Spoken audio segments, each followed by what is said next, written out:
On a Friday morning, 39 years ago, Indian Prime Minister Indira Gandhi issued an order that would see her dead just 5 months later. It was June 1st, 1984. The order that would change the course of the nation's history was to launch a strike against the very heart of Sikhism, the holiest temple sacred to Sikhs the world over, the Harmandir Sahib or the Golden Temple.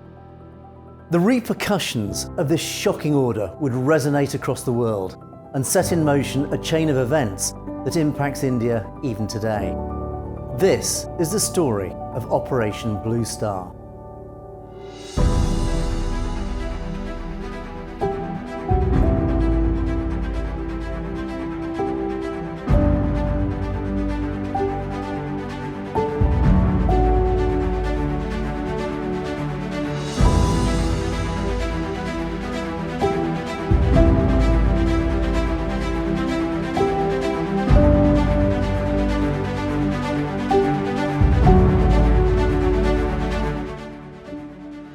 Throughout the 1970s and 80s, the Soviet Union's intelligence agency, the KGB, were hugely active in Indian politics, with particularly close ties to the Communist Party of India, a key pillar of support instrumental in securing the election of Indira Gandhi's government.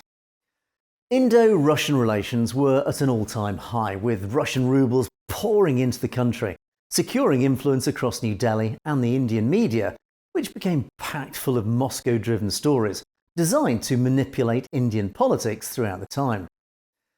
And so, when Gandhi's government began to turn on the Punjab and imposed its harsh regime of repression against the Sikhs, Moscow recognised the opportunity to take advantage of Gandhi's clear animosity towards the region and foment their own mischief. And so, the KGB created and spread a new narrative that the US and Pakistan, through their respective intelligence agencies, the CIA and ISI, were behind the growth of Sikh separatism in the Punjab, rather than any genuine grievance the Sikhs may have had about their cruel treatment. And so, under the codename Contact, through a series of forged documents, the KGB manufactured evidence to support this idea, which eventually found its way to Indira Gandhi. Already stung by criticism of her treatment of Sikhs had caused to her record of governance, it didn't take much for the Indian Prime Minister to fall for the fake evidence readily supplied by the KGB. She was persuaded that the Punjab was a hotbed of nefarious CIA activity, but also the threat that Sant Jarnail Singh Bhindranwale, the figurehead of Sikh anger, posed to her government. Under further pressure by her Hindu supporters, the Punjab was becoming a thorn in her side, and she was clearly keen to remove it. The Indian government had already identified Bhindranwale as the key to destroying the Sikh cause, and Bhindranwale knew it. So, as a result, in July 1982, he sought shelter with 200 of his closest supporters in the Guru Nanak Niwas, a guest house within the Golden Temple complex in Amritsar, the very heart of Sikhism. And here, he had made the centre of his operations. As had become traditional among Sikh Gurdwaras, over time they had accumulated a stash of weapons and ammunition, purely as a defensive measure should it ever be needed. But in December 1983, as calls grew in New Delhi for his arrest, he moved deeper into the heart of the temple complex, this time into the adjoining building of the AKAAL TAKHT, the location recognised as one of the 5 seats of power of Sikhism. A formidable holy place offering significant protection from the authorities, both spiritually and physically. There, he was joined by Major General SHUBEG Singh, a principled former officer in the Indian Army, who left his military career to support minorities that he felt victimised. And it was Singh's military knowledge that became pivotal in what followed. In the first few months of 1984, as tensions flared between the Punjab and New Delhi, furious negotiations took place between Gandhi's government demanding the ability to detain Bhindranwale and Sikh representatives who, in turn, asked for recognition of the Anandpur Sahib Resolution, the list of demands granting fair treatment for Punjabis. But after several months doggedly pursuing her hard line against the Sikhs, Once again, the resolution was rejected. And fed up with talking, this time Indira Ghandi turned to her army. Evidence exists that this had been her plan from years earlier. Preparations had already long been made and plans drawn up to strike at the heart of Sikhism, the Harmandir Sahib, the Golden Temple.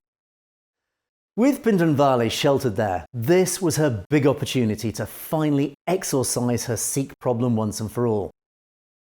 And so, as she walked away from the negotiating table, the final, fateful order was given to launch the attack on the Sikhs. Forever to be remembered in infamy across the world, the attack was to be called Operation Blue Star.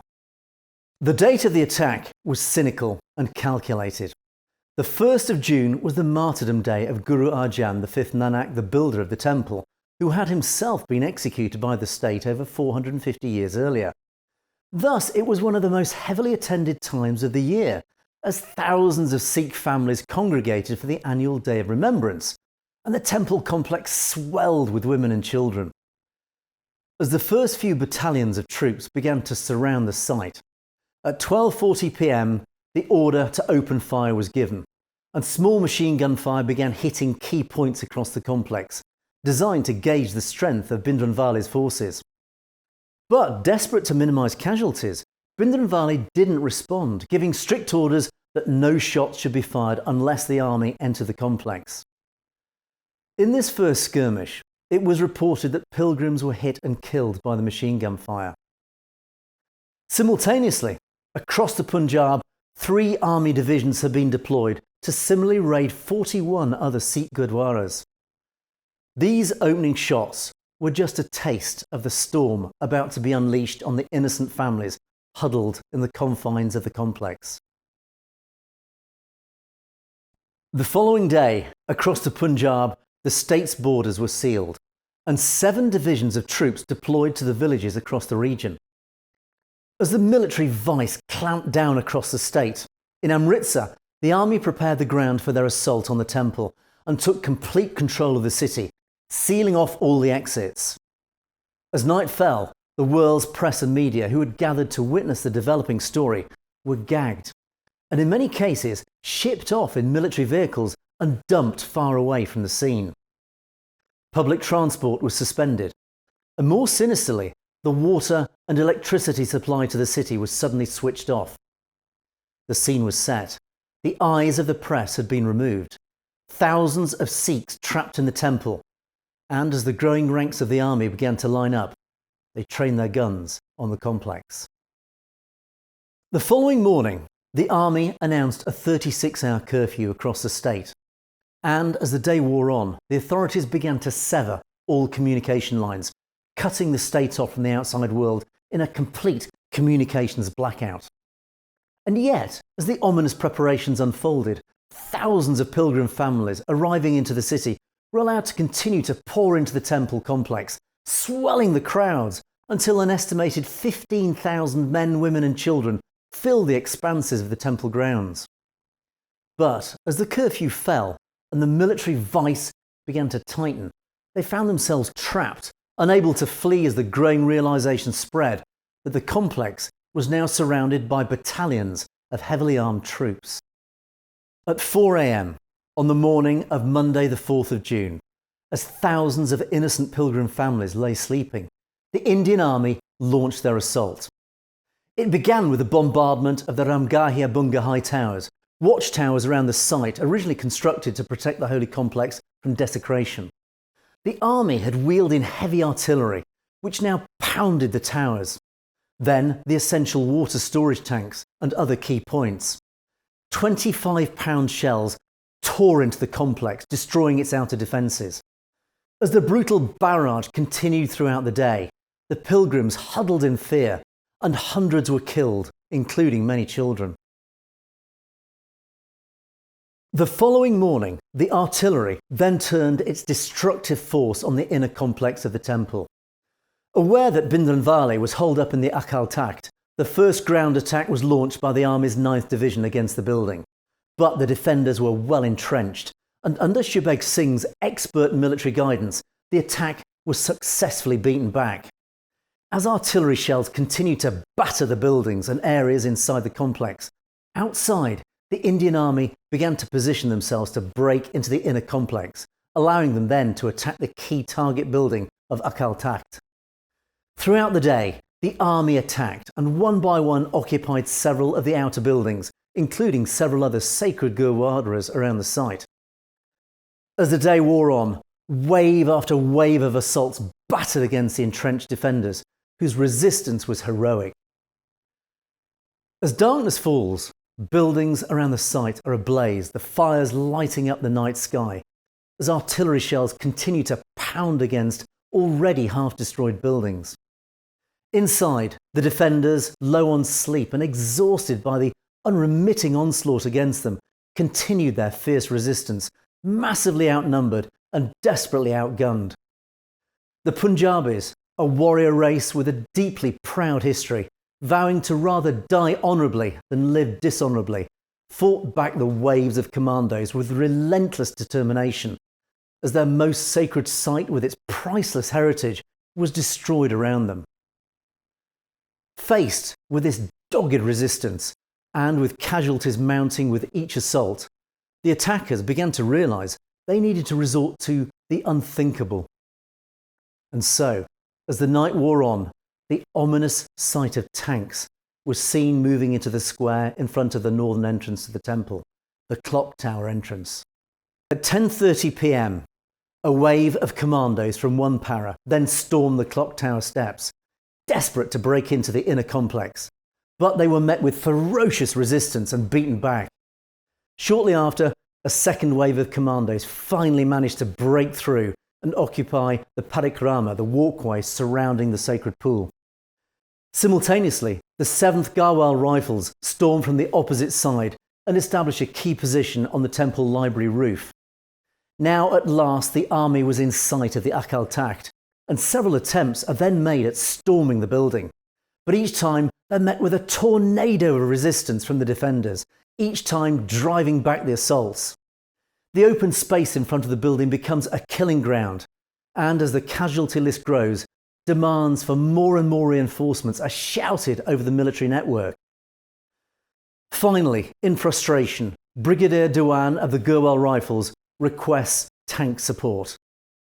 Minutes later, tank fire blasts open the southern gate, and 6 tanks and an armoured personnel carrier thunder into the complex. Inside the AKAAL TAKHT, looking out from the first floor, over the burning devastation of their sacred site, the defenders now found themselves staring down a terrifying line of tank barrels, each one trained on their building.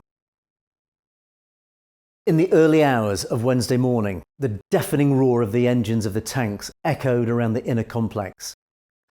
And as these leviathans ploughed towards the AKAAL TAKHT, the defenders watched helplessly as the delicate marble carvings and decorations of the parikrama were crushed under the tracks. At 7:30 a.m, the order to open fire was given. And then began a ferocious firestorm that ruthlessly tore the very heart out of the inner sanctum of the Sikh people. 105mm high explosive squash-head shells began to pound into the front wall of the AKAAL TAKHT. Shells, usually reserved for piercing armour, devastated the building. Over 80 explosive shells blasted into the building from close range, and they tore off the front wall of the building. The devastation they wreaked was total, not just to the building, but obliterating the huge collection of priceless paintings, decorations, and Sikh heritage curated over generations held inside. And as the tanks continued their merciless barrage, blasting shell after shell into the building, a 3.7-inch howitzer joined in the turkey shoot from a nearby rooftop, tearing apart the once fabulous golden dome atop the building. It was carnage, it was ruthless, and it was devastating. As the thunder of the heavy guns finally fell silent in the late afternoon, around the tanks lined up facing the crumbling remains of the sacred building, the buildings of the Harmandir Sahib burned. A thick pall of choking smoke hung over the complex. In every nook and cranny around the site, surviving pilgrims who'd managed to hide themselves away from the bullets and shells cowered in shock and disbelief at what they'd just witnessed, too afraid to emerge as the fighting paused. As the evening wore on, the army, now in full control, moved through the complex, building by building, room by room, throwing grenades into every hiding space and rounding up anyone they found, killing anyone they arbitrarily believed could be associated with Bhindranwale. Anyone with a beard and turban was deemed a combatant and summarily executed. Eyewitness accounts tell of lines of male pilgrims forced to their knees, hands tied behind their backs by their own turbans, and then shot in the back. Countless innocent pilgrims were murdered as soldiers tore through the buildings on a killing spree, keen to avenge those killed in the assault. As darkness fell, the final order was given to storm what was left of the AKAAL TAKHT. In the early hours of Thursday morning, the troops finally approached the AKAAL TAKHT. There they found the bodies of Sant Jarnail Singh Bhindranwale, Major General SHUBEG Singh, and the other Sikh leaders, lying where they had held their last defiant and heroic stand, facing thousands of troops, artillery, and that final line of tanks. Over the following 48 hours, peppered by sporadic sniper fire from the last few defenders holding out across the complex, the site was cleared, and the last courageous defenders were finally flushed out and executed. Shortly afterwards, in a final act of spite, the Sikh Reference Library, a repository of an estimated 20,000 literary works of inestimable worth to Sikhs, was looted and the building burned to the ground. The true number of casualties of Operation Blue Star will never be known, as the bodies were cremated quickly by the army. Keen to suppress the devastation they had wrought upon the Gurdwara and its occupants, the military remained cagey about true numbers. But it is believed that up to 700 soldiers were killed in the assault, an enormous number, testament to both the strategic skills of Major General Singh and the ferocious bravery of Bhindranwale and his men. But more significantly, the question of how many of Bhindranwale's men were killed and how many innocent civilians died at the hands of the Indian Army remains controversial. Official Indian government figures place the total number of Sikh dead at 493, lumping civilian deaths in with combatants. In truth, those few days in June of 1984 were carnage. Mark Tully, BBC correspondent in Punjab at the time and witness to the aftermath, suggested the number was over 2,000. Other eyewitnesses have even suggested up to 8,000 civilians were butchered during the fight and the revenge killings afterwards. We'll never know the true number, but what is clear is that these few days, 39 years ago, marked one of the most egregious, brutal and shameful events in Indian history. Events that had repercussions around the world. When the cameras were finally allowed in to reveal the devastation and slaughter, people around the world stared at their television sets in horror and disbelief.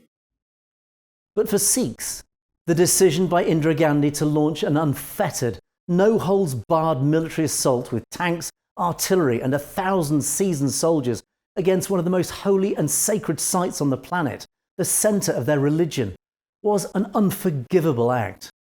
They didn't see this as an act against terrorists. It was an attack on the very heart of their religion and their identity. Across India, in protest, Sikh soldiers in the army deserted their units. They resigned from civil administrative office and returned awards received from the Indian government. Their outrage was palpable. Operation Blue Star's overall objective had been to strike the head off Sikh militancy and kill the movement dead in its tracks. But the operation didn't just fail in that objective.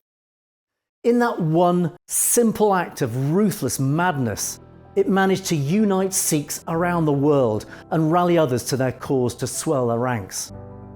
But this time, with a burning anger so deep, its consequences would be equally devastating in response.